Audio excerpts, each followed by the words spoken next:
Hi friends, આજે આપણે નવો મિની બ્લોગ લઈને આવી ગયા છીએ. તેમાં આપણે અપર લિપ્સ લેવાની છે. આપણે બ્રાઝિલિયન વેક્સથી અપર લિપ્સ લેશું. તમે જોઈ શકો છો કેવો ગ્રોથ છે. હવે વુડનની સ્ટીકથી આપણે વેક્સનું અપ્લાય કરશું.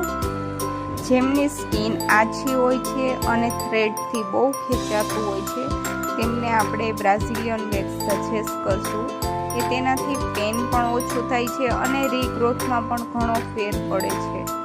એ રીગ્રોથ છે તે ઓછો આવે છે, જે હોય છે તેના કરતાં ઓછો. હવે હું તમને બતાવીશ કે વેક્સમાં કેટલો ગ્રોથ આવી જાય છે.